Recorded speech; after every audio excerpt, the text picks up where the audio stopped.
Bonjour! Dans le cadre de nos séances d'algèbre de S2, voici la première séance de TD, la vidéo numéro 1. Donc, dans la série 1, les exercices 1 et 2. Alors, comme vous pouvez le voir, l'exercice 1. Les ensembles suivants sont-ils des sous-espaces vectoriels de R2? Alors, E1, c'est l'ensemble des couples XY de R2 qui vérifie 2x moins y égale 1. E2, c'est l'ensemble des couples XY qui vérifie x plus 5y égale à 0. E3, c'est l'ensemble des XY de R2 qui vérifie x moins 4y égale à 0. Et E4, c'est l'ensemble des couples XY de R2 qui vérifie xy égale à 1. Alors, pour le A, 0, 0 n'appartient pas à E1, parce que 2 fois 0 moins 0 ne donne pas 0. Plutôt, donne 0 qui n'est pas égal à 1. Donc, E1 n'est pas un sous-espace vectoriel de R2. Petit b, 0, 0 appartient bien à E2, car 0 plus 5 fois 0, ça fait 0. Si nous prenons un couple XY de E2 et un couple X'Y' de E2 et un réel alpha, a-t-on alpha fois XY plus X'Y' appartient à E2. Donc XY appartient à E2, ça veut dire X plus 5Y égale à 0. X'Y' appartient à E2, ça veut dire X' plus 5Y' égale à 0.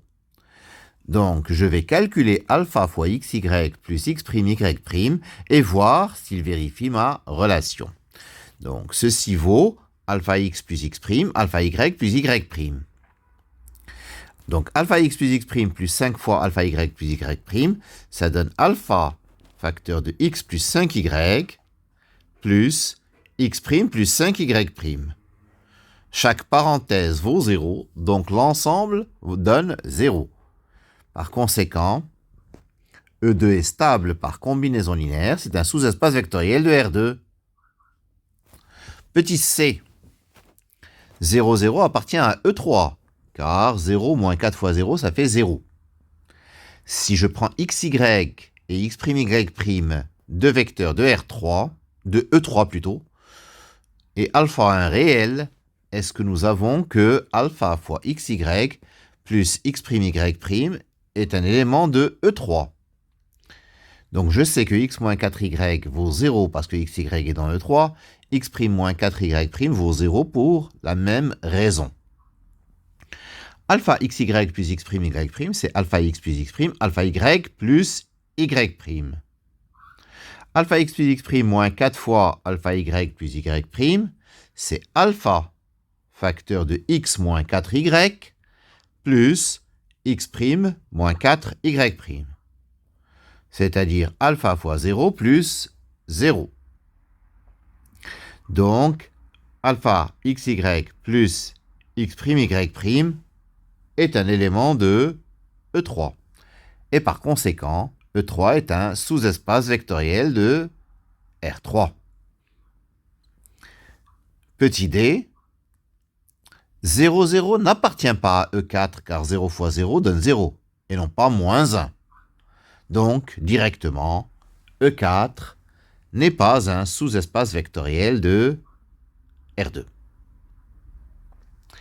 Alors, deuxième partie, les ensembles suivants sont-ils des sous-espaces vectoriels de R3? Petit a, E1, c'est l'ensemble des xy z de R3 qui vérifie x plus 2y plus z égale à 0. E2, c'est l'ensemble des xy z de R3 qui vérifie x moins z égale yz. E3, c'est l'ensemble des xy z de R3 qui vérifie z égale x plus y plus 2. Et enfin, E4, c'est l'ensemble des xy z de R3 qui vérifie x plus 2y plus z au carré plus 2x moins y moins 3z au carré égale à 0. Alors, pour le petit a, nous avons bien que le triplet 0, 0, 0 est un élément de E1. Car 0 plus 2 fois 0 plus 0, ça donne 0. Si je prends x, y, z et x', y', z', deux vecteurs de E1, et alpha un réel, a-t-on alpha x, y, z plus x', y', z', un élément de E1. Alors, alpha x, y, z plus x', y', z', ça vaut alpha x plus x', alpha y plus y', alpha z plus z'. Donc, je calcule alpha x plus x' plus 2 fois alpha y plus y' plus alpha z plus z', et ça devrait me donner 0. Donc, cette quantité vaut alpha, que je mets en évidence, alpha, facteur de x plus 2y plus z, plus x' plus 2y' plus z'.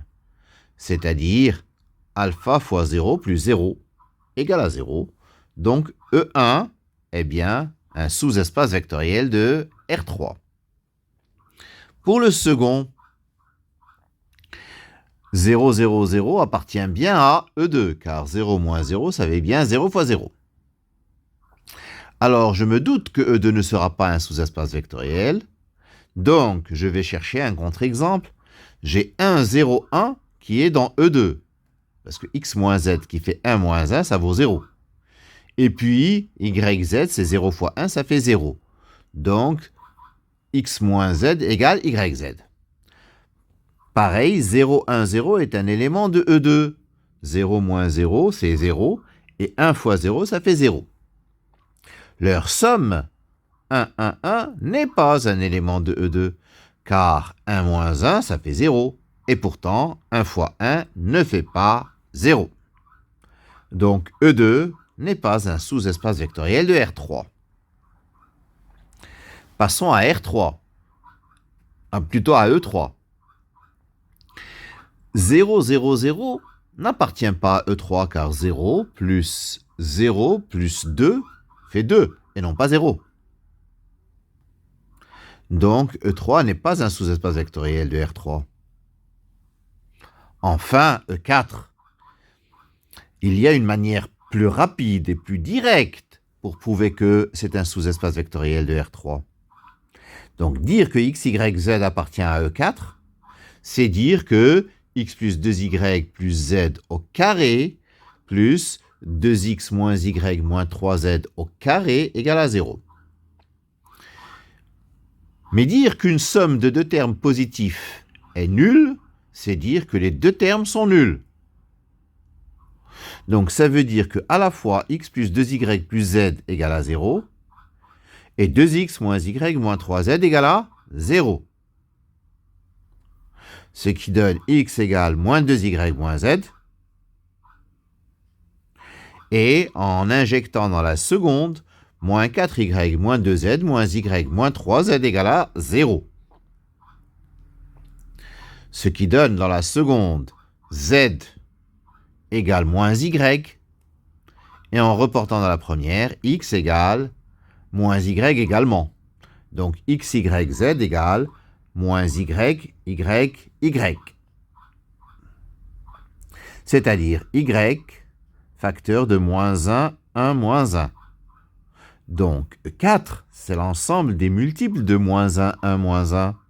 C'est vect de moins 1, 1, moins 1.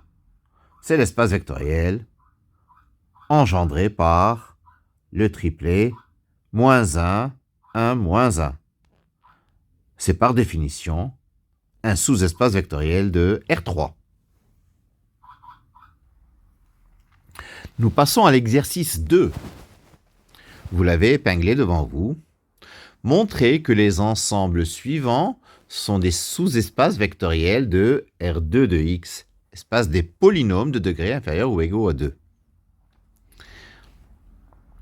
E1, c'est l'ensemble des P de R2 de x qui vérifie P de 1 égale P de moins 2. E2, c'est l'ensemble des P de R2 de x qui vérifie x plus 1 P' moins 2xP égale à 0. E3, c'est l'ensemble des polynômes de R de x qui vérifie P de 1 plus P' de 1 égale à 0.